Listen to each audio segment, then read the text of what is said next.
নমস্কার বন্ধুরা, আজকে আমি তোমাদের সাথে শেয়ার করব দারুণ মুখরোচক পকোড়া রেসিপি।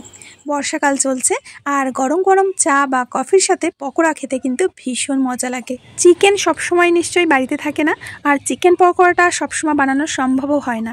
আজকে আমি রান্নাঘরে থাকা সাধারণ উপকরণ দিয়ে দারুণ মুখরোচক পকোড়া রেসিপি তোমাদের সাথে শেয়ার করব। খেতে দুর্দান্ত টেস্ট হয়, একেবারে চিকেন পকোড়ার মতোই লাগবে খেতে, কিন্তু কম খরচে কম সময়ের মধ্যে। আশা করি আজকের রেসিপিটা তোমাদের কাছে অনেক ভালো লাগবে। তাহলে চলো শুরু করি। প্রথমে লাগবে সয়াবিন। সয়াবিনটা অ্যাভেলেবেল সবার বাড়িতে সব সময় থাকে। তো আমি 100 গ্রামের একটি প্যাকেট নিয়ে নিয়েছি।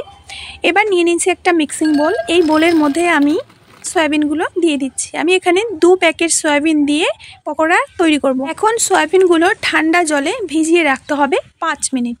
মাত্র 5 মিনিট এই ঠান্ডা জলে চুবিয়ে রাখতে হবে, গরম জল দেওয়ার কোনো দরকার নেই। চামচ দিয়ে একটু উল্টে পাল্টে দিচ্ছি। এখন একটা প্লেট দিয়ে ঢেকে এটাকে 5 মিনিট মতো রেস্টে রাখবো। মিক্সিং বোলের মধ্যে নিয়ে নেব টক দই। টক দই লাগবে এখানে 200 গ্রাম।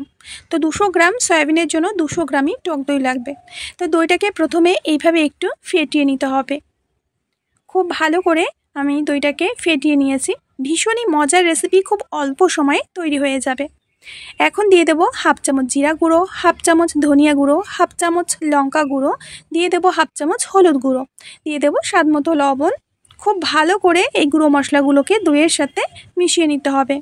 সয়াবিনগুলো আমি ভালো করে ধুয়ে নিয়েছি, আর ধুয়ে খুব ভালো করে জল নিংড়ে নিয়েছি। এখন এই দইয়ের মধ্যে দিয়ে দেব। 3 থেকে 4 বার ধুয়ে নেবে যতক্ষণ না সয়াবিনটা পরিষ্কার জল বেরোচ্ছে, ঠিক আছে? তো ভালো করে দইয়ের সাথে এইভাবে সয়াবিনগুলোকে মিশিয়ে নিতে হবে।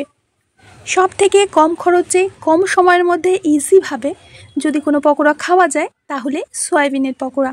খেতেও দারুণ টেস্টি। খুব ভালো করে মেখে নিয়েছি। এখন এর মধ্যে দিয়ে দেব রসুন বাটা আর আদা বাটা। তোমরা যদি এটা নিরামিষ দিনে খাও তাহলে রসুনটাকে স্কিপ করে দেবে, ঠিক আছে? আদা আর রসুনটাকে খুব ভালো করে আবারও সয়াবিনের সাথে মিশিয়ে নিতে হবে। তো খুব ভালো করে মিশিয়ে নিয়েছি। এখন এটাকে রেস্টে রেখে দেব মাত্র 5 মিনিট। বন্ধুরা, 5 মিনিট পর আমি ঢাকনাটা খুলে নিচ্ছি। এটা ম্যারিনেট করা হয়ে গেছে। এর মধ্যে দিয়ে দিচ্ছি এবার কর্নফ্লোর। কর্নফ্লোর এখানে যাবে 4 চামচ। যেহেতু আমরা 200 গ্রাম সয়াবিন নিয়েছি, 200 গ্রামের জন্য 4 চামচ কর্নফ্লোর লাগবে।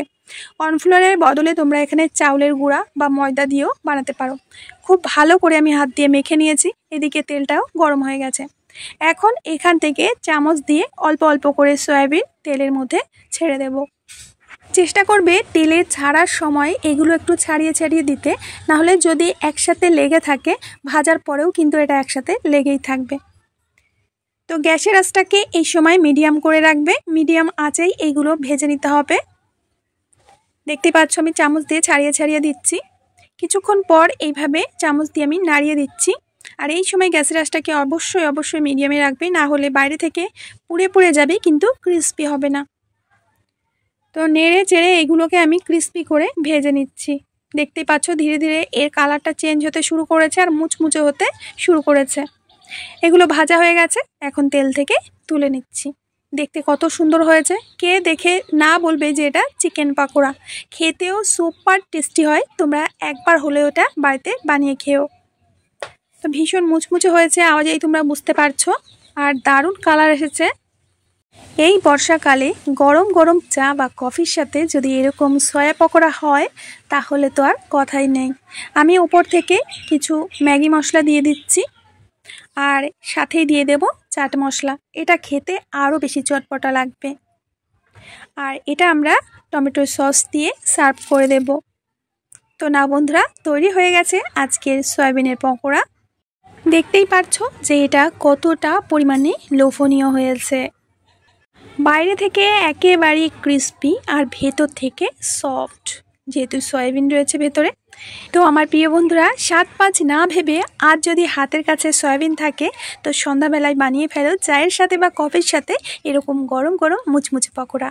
তো আমার প্রিয় বন্ধুরা, আশা করছি আজকের রেসিপিটাও তোমাদের অনেক ভালো লেগেছে। ভালো লাগলে প্লিজ একটা লাইক করবে, ছোট্ট করে কমেন্ট করবে, আর বন্ধুদের সাথে শেয়ার করবে। আজকে আমি এখানেই বিদায় নেব। আবার আসবো নতুন রেসিপি নিয়ে। ততক্ষণের জন্য সবাই ভালো থেকো, সুস্থ থেকো, আর সকলকে সুস্থ রেখো।